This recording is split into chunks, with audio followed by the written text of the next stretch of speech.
love the channel. You did not hear this from me, but there's a billionaire in there. Are you serious? Yeah. He's just in there eating. He owns a basketball team. Excuse me, sir. Question for you. How old were you when you became a billionaire? How'd you know I was a billionaire? The guys up front told me that you were, man. Probably 40, 41 years old. What do you do? You like basketball? Yes. So I own an NBA team. What team do you own? The Phoenix Suns. You own the Suns? Yeah. I go all over the world interviewing billionaires to help the younger generation. Could I get a minute with you for the channel? Yeah. How'd you get the money to buy an NBA team? Started in the mortgage business. We're the largest mortgage company in America now. So do you still run the company today? Every day. Were you ever afraid of competition? No, I love competition. Why? It drives my work ethic. Never relax. As soon as you start doing like, I made it, you know what happens? Someone hungry, younger will come take your business. And what made you decide to want to buy an NBA team? Man, I used to play basketball growing up. I wasn't good enough to play in the NBA, so could I ever buy a team? And it's just been a dream come true. Now, you made billions of dollars throughout your career. What's one financial tip you would instill in the younger generation? Live beneath your means. If you make money, you want to go spend it. We had years, the mortgage company where I was building it, our company made $60 million and I would take out less than $1 million. 59 goes back into the company and I grind. The point where people are like, does he have any money? Is he really that successful? I'm learning from you. You know why? Because in the last 4 weeks, my business made $1 million and I paid myself $14,000. I love it. But you know what? Because you're building something special. You're a grinder. I can tell already. Like, I know you're working your ass off. You'll make so much money eventually, but don't try to like people, oh, I'm gonna go fly on a private jet. Like, that's not how it really works. I don't have a fancy car. I have one car, a Cadillac. And you know who drives me? I drive myself. What do the richest and most successful people in the world all have in common? You know the one common trait that they all share, which is interesting, the most successful people I know, and this is something I pride myself on, and I didn't realize that all these other people do the exact same thing, is they respond instantly. You text me, email me, I respond right away. Like, it's not like 2 days later, like it's in minutes. Money loves speed. Speed always wins in anything. Business, anything you do. What's your name? Matt Ishbia. Nice to meet you. Matt, if me and you died tomorrow and you had one more message to leave with the younger generation, what would that be? Enjoy your life and realize that money is not the end all be all. Happiness is the goal. Wow. Don't chase money, chase success, chase happiness, chase winning, and money always follows, and that's how it's worked for me. Who am I here with today? You ever read this book here, Rich Dad Poor Dad? I'm the author of this book. You're Robert Kiyosaki. That's me. Do you think college is a scam? Of course. What did you learn about money? Nothing. What you go to school for? To learn money. How did you make your millions? Real estate. I like real estate because I can use debt. There's a big misconception that you need a ton of money to start investing. You say that you need debt and intelligence. What do you mean by that? Well, debt is dangerous. Debt's like a loaded gun. Like this stupid United States with the biggest debtor nation in world history. They went with $38 trillion in debt, and it's killing our country. That's what happens if idiots use debt. So what were those first steps that you took to start building wealth? I told you I had to learn how to sell. I was a Marine. I was a U.S. Marine. And I came back from Vietnam, and my rich dad said, what should I do? He says, well, first you have to learn how to sell. I said, no. Anything. Tell me how I can get rich without selling. He turned to me and he says, Robert, how's your sex life? You don't have one because you can't sell. So let me ask you this. What is Robert Kiyosaki's secret to sales? The reason people suck at sales is they're afraid of rejection. They're terrified of people saying no. Yeah. You can ask my wife this. I asked her out 50 times. She finally said yes. She says, you're the most persistent bastard there is. You mentioned that schools don't teach anybody about money. No. What is a financial principle that you would instill in the younger generation? Don't go to school. I wouldn't, until you know how to make money. So how does somebody start making money if they don't have those principles? Don't hang out with losers. You gotta surround yourself with the right people. No, if they're not number one, get somebody else. I'm really serious. I play to win. Who was the first to fly across the Atlantic? Who was the first? Charles Lindbergh. They don't see school didn't teach you shit, did they? Who was number two?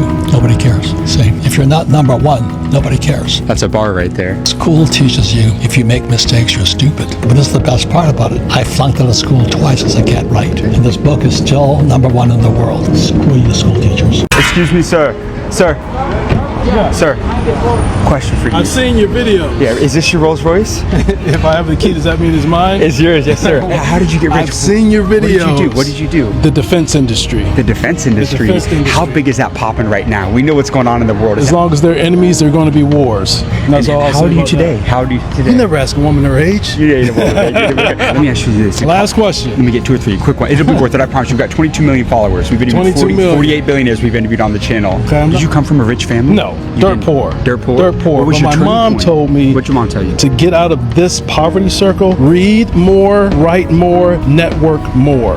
Period. Did you have people that doubted you in the business world? Of course, haters are everywhere, especially in entertainment. How do you deal with that though? A lot of people Hate is fuel. If they're not hating, you're not doing anything. So are you in the entertainment business at all right now? Sometimes. You are sometimes. Sometimes. How important is content in today's world for the success of a good business? grief. Content is changing everything. Right. That changes everything. If me and you died tomorrow and you had one more message to leave with the younger generation, what would that be? Keep having kids. Really? Yes. How many kids do you have? 4.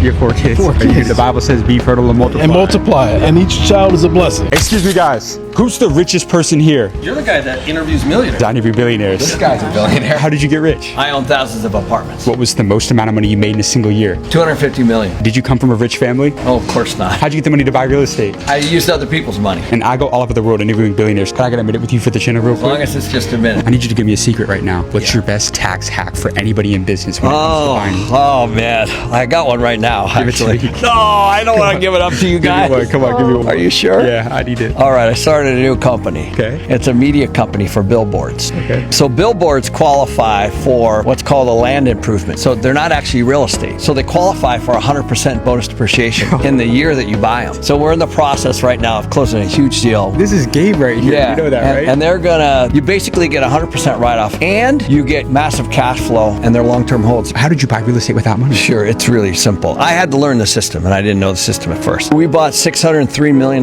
this year. Here's a secret that nobody knows. When everybody gets their paychecks, they put that money into the bank. So all of a sudden, the bank has a problem. It's an expense for them. They have to pay you interest on that money. So they have a problem. They have to lend it back out. So it's the same thing with insurance, pensions, retirement. Wall Street just takes all the money from Main Street, and then they lend it back out to guys like me. So that's the system. So once you understand the system, you just step out of the system, and then you use it for your advantage. You know they don't teach that in school. 100% no. How old do you know? How old am I? 64. You look good for 60. I am. I know, baby. I feel like I'm 50. If me and you died tomorrow and you had one more message to leave with the younger generation, what would that be? Find a great mentor, somebody who's done it. And you know who they are too. When you walk into a room, you walk up to them and say, hey, can I buy you a cup of coffee? They almost always say yes, especially because most young people don't have the balls to do that. If somebody walked up to me, and I've done this already. So after this interview, you're going to let me buy you a cup of coffee? Absolutely. Sir, I got a question for you. How did you get rich? What? How did you get rich? I don't think you believe me.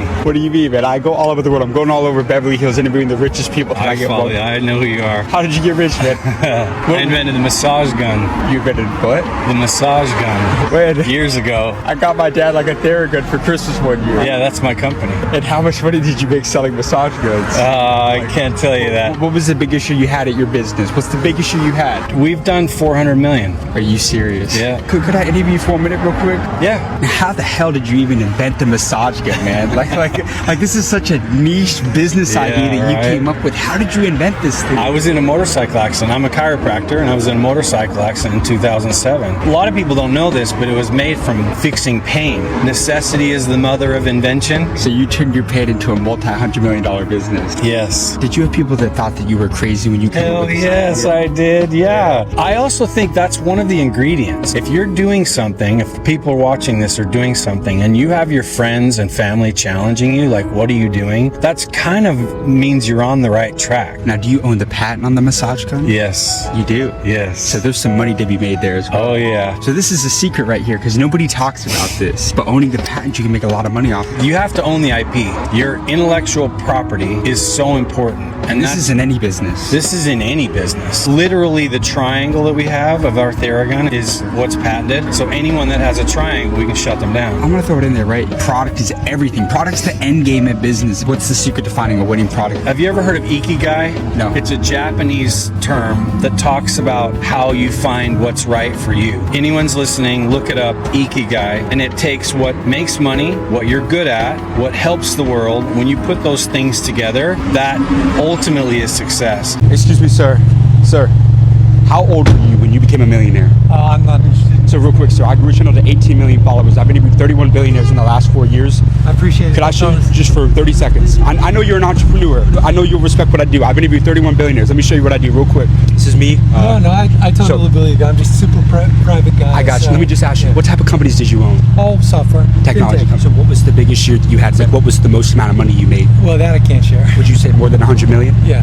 More than 200 million? No, I wouldn't say that. More than $100 million. I want to challenge you. Go back to when you were a $10 million company. What was the bottleneck that you had to overcome to get out to a $100 million business? Mostly you got to get out of your own way. You kind of had to fire yourself. I had lots of mentors in my career. The person that I learned the absolute most from was the worst boss I ever had. Yeah. Because he taught me all the things I want to make sure I never did when I was in that Like what? What did he do that you said, I will never do this in one of my companies?